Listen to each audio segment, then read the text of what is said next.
వంకాయ టమాటా చేసే విధానం. వంకాయలు, పచ్చిమిరపకాయలు, 2 ఉల్లిపాయలు పక్కన ప్లేట్లో ఉంచుకోవాలి. ఈ కూర చాలా బాగుంటుంది, అందరికీ నచ్చుతుంది. టమాటాలు మంచినీళ్ళలో శుభ్రంగా కడుక్కోవాలి. ఒక పావు కేజీ టమాటాలు, 2 ఉల్లిపాయలు, 2 పచ్చిమిరపకాయలు, అవి కూడా మంచినీళ్ళలో శుభ్రంగా కడుక్కోవాలి. ఏవైనా మందులు ఉంటాయి, అన్ని కూరగాయలు శుభ్రంగా మంచినీళ్ళలో ముందు కడుక్కోవాలి. కల్లులుప్పు నీళ్ళల్లో వేసేసుకొని మంచినీళ్ళల్లో వంకాయ ముక్కలు ఆ నీళ్ళల్లో వేసుకోవాలి. కట్ చేసి ఏరే మామూలుగా పెడితే కండ్రెక్కుతాయి. ఉప్పు నీళ్ళల్లో ఉంటే చాలా బాగుంటుంది, కండ్రెక్కవు. చక్కగా కడిగి పక్కన ఉంచుకోవాలి. ఆ నీళ్ళు ఇప్పుడే పారపోయకూడదు, ఉప్పు నీళ్ళల్లోనే ఉండాలి. కూరగాయలు ఇలా కట్ చేసుకొని పక్కన ఉంచుకోవాలి. టమాటాలు, పచ్చిమిరపకాయలు, ఉల్లిపాయ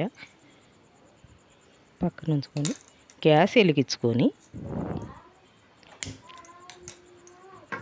గిన్నె పెట్టుకొని తడి లేకోకుండా గిన్నె ఉండాలి. నూనె తడి ఉండంగా వేస్తే చిటపట్లు ఆడుతుంది.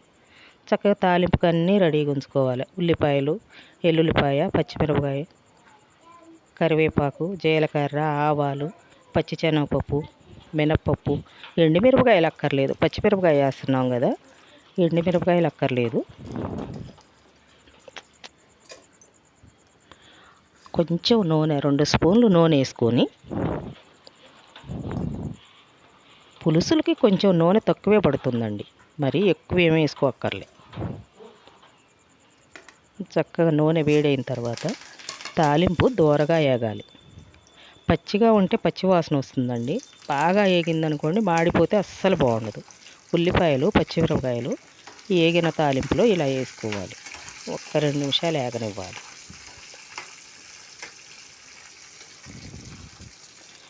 మనము ఉప్పు నీళ్ళల్లో ఉంచుకున్నాం కదా, ఆ వంకాయ ముక్కల్ని ఇప్పుడు వేసుకోవాలి. వీటిల్లో నీళ్ళు లేకోకుండా మంచిగా తాలింపులు ఇలా వేసుకుంటే నూనెలో మగ్గితే చాలా బాగుంటుందండి. ఏ కూర అయినా కూడా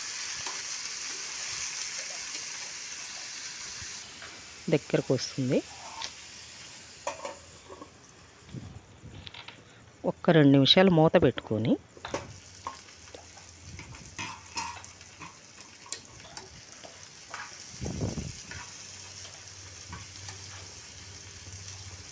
మంచిగా మగ్గిపోతుంది.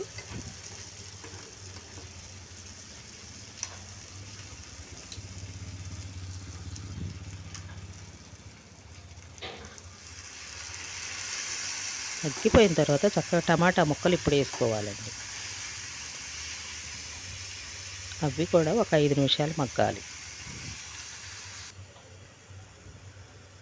చక్కగా దగ్గరకు వస్తుంది. మగ్గింది లేదు మధ్యలో చూసుకోవాలి, మాడిపోతుంది అలా చూసుకోకపోతే.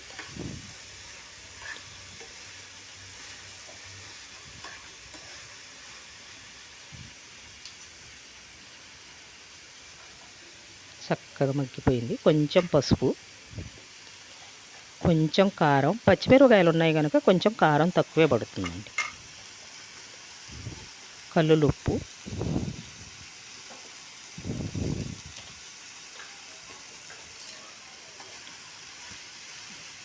చక్కగా దగ్గర కలిపేసి మూత పెట్టుకోవాలి. దగ్గరకు వచ్చేసింది. ఇప్పుడు కొంచెం మంచినీళ్ళు పోసుకోవాలండి.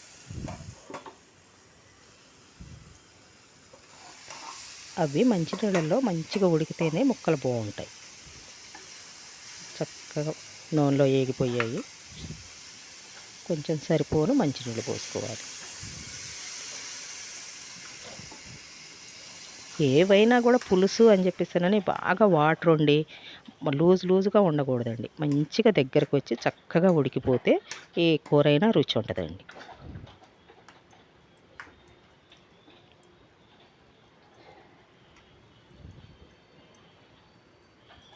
చక్కగా మూత పెట్టుకొని ఒక 5 నిమిషాలు మగ్గాలి. మాడకుండా చూసుకోవాలండి. ఉడుకుతుంది, చక్కగా దగ్గరకు వస్తుంది. ఇంత పులుసు కూడా ఉండకూడదండి. మధ్య మధ్యలో ఇలా కలుపుకుంటే అడుగంటకుండా ఉంటుంది.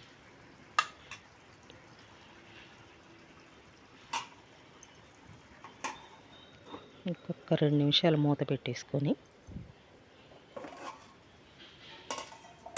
చక్కగా దగ్గరకు వచ్చిందండి. ఏ కూరైనా ఉడికిన తర్వాత నూనె బయటకు వస్తుందండి, మనకి తెలిసిపోద్ది. ఎక్కువగా చేసే వాళ్ళకి తొందరగా తెలుస్తుంది కూర ఉడికిందా లేదా అని. కొత్త పిల్లలు కొంచెం జాగ్రత్తగా ఉడికేదాకా చూసుకోవాలండి.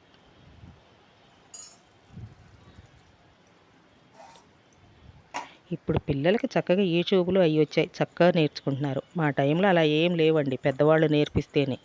అయిపోయింది. చక్కగా పొయ్యి కట్టేసుకొని వేడి వేడి అన్నం, వంకాయ టమాటా కూర చాలా బాగుంటుందండి. మీకు నచ్చుతుందనే అనుకుంటున్నాను. నచ్చితే ఒక లైక్ చేయండి. Thank you. వంకాయ టమాటా కూర రెడీ.